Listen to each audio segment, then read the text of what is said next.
wakati Simba walipoongea hivyo, mimi nilijaribu kuwatafuta viongozi na nikaongea nao, nikawapa tahadhari, nikawaambia msipopeleka timu madhara yake ni makubwa sana. Okay. Kwa hiyo bahati nzuri nikaja nikashangaa, nikagundua kumbe Simba hawataki kucheza kwenye mechi, isipokuwa bodi ya ligi na TFF ndio wameamua kutocheza ule mchezo. Kwa hiyo kwa mantiki hiyo hapo Simba unawatoa kabisa, hawahusiki.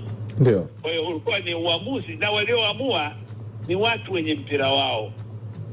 Nitakupa mfano, kumbuka cheni ilikuwa ichezwe Tanzania mapema sana kabisa. Kamati ya CAF ikaleta maelekezo kwamba tumeahirisha, tumesogeza mbele. Hivi kulikuwa na mtu yote Tanzania anaweza kauliza tena kwa nini mmesogeza mbele? Huwezi kuuliza, kwa sababu kanuni na katiba ya CAF iko very clear kwamba maamuzi ya kamati ya utendaji huwa ni ya mwisho wala hayapingwi. Kwa hiyo na katika ratiba kwenye kanuni za ligi ziko zimeandikwa hivyo hivyo. Kamati ya utendaji au bodi ya ligi ina mamlaka kufanya marekebisho ya ligi kadri wanavyoona wao inafaa. Kwa hiyo mimi nina imani kwamba mechi kama unavyosema wewe lazima tarehe 15 mechi.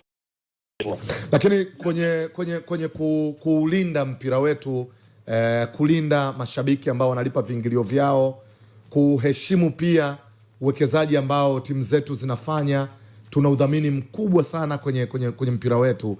Unadhani maamuzi ya bodi ya ligi kuiahirisha mechi yalikuwa na tija kwa kiasi gani? Siwezi kusema yalikuwa na tija yoyote, bali katika hali iliyokuweko mkanganyiko mkubwa uliotokea, walichotaka wao nadhani kufanya kuwe na harmony katika mchezo wa mpira wa miguu, na vile vile kuhakikisha kwamba kuna fair play katika mchezo wa mpira wa miguu. Lakini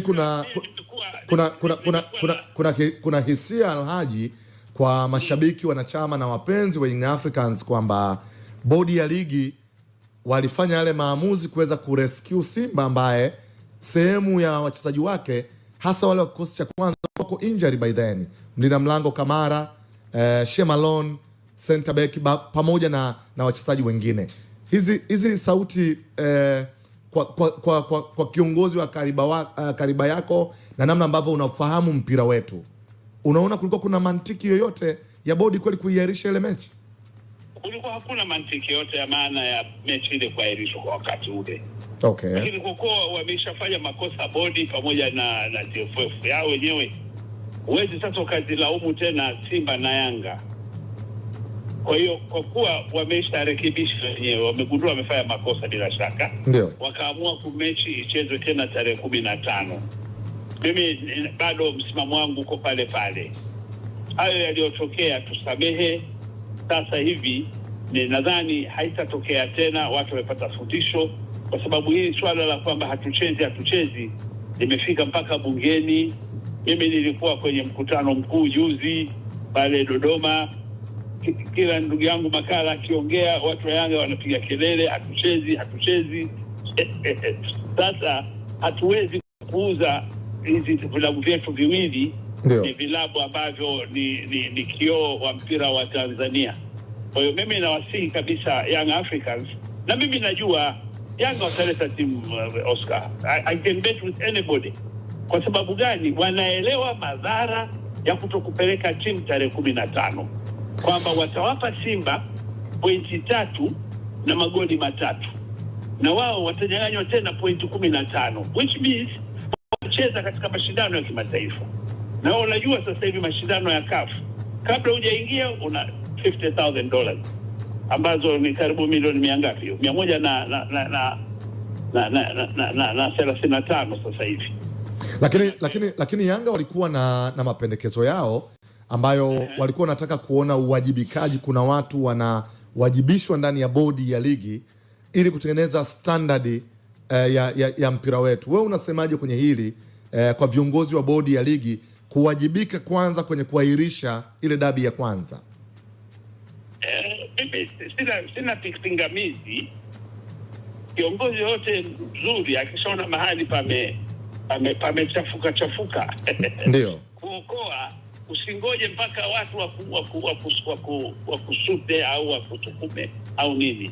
Wewe mwenyewe unataka ujipime uone maamuzi haya niliyafanya yalikuwa mazuri au mabaya. Na je, reaction ya Watanzania ikoje baada ya maamuzi haya?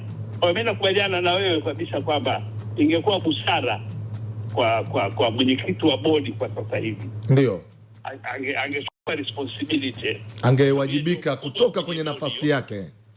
Yeye binafsi angechukua responsibility kama mwenyekiti wa bodi. Ndio. Akajiuzuru ili atoe nafasi kwa watu wengine. Kwa hiyo ndio aliendesha vikao, yeye ndio amesikika mara mbili kwamba mechi itachezwa, yeye ndio kasikika tena kwamba mechi haichezwi. Kwa hiyo mimi namshauri kwa sababu nampenda, ni rafiki yangu na ni mtu wa mpira muda mrefu, ili kuokoa ghasia isiendelee kuweko,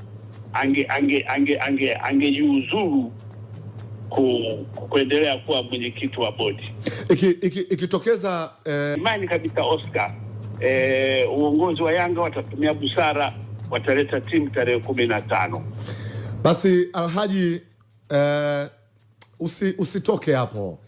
Bado tunataka kusikia leo tumepata baraka bana ya kuwa na wewe hapa.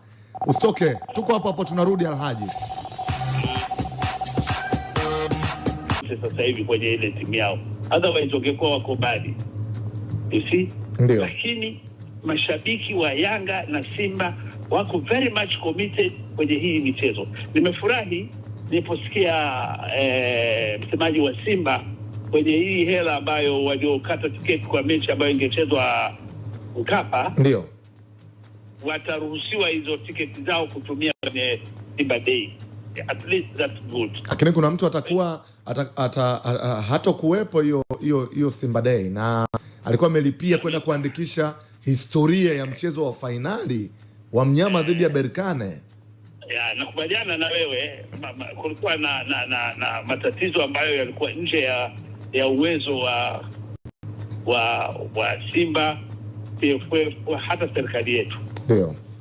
Wakishaamua shehe, huwa hakuna rongo kabisa. Mimi nawaamini kwa sababu nilienda kufanya kikao wakati ule Simba ilipoonewa, ilipocheza na TP Mazembe. Ndio. Tulipeleka rufaa. Tulipokaa kwenye kikao, nikawaongoza kwenye zile sheria, nikaona kikao kifupi sana, hatukuchukua hata dakika 15. Wakasema kanuni inasema hivi, TP Mazembe wakatolewa kwenye mashindano, Simba tukaingizwa kwenye mashindano. Kabisa, nakumbuka hiyo. Nakumbuka.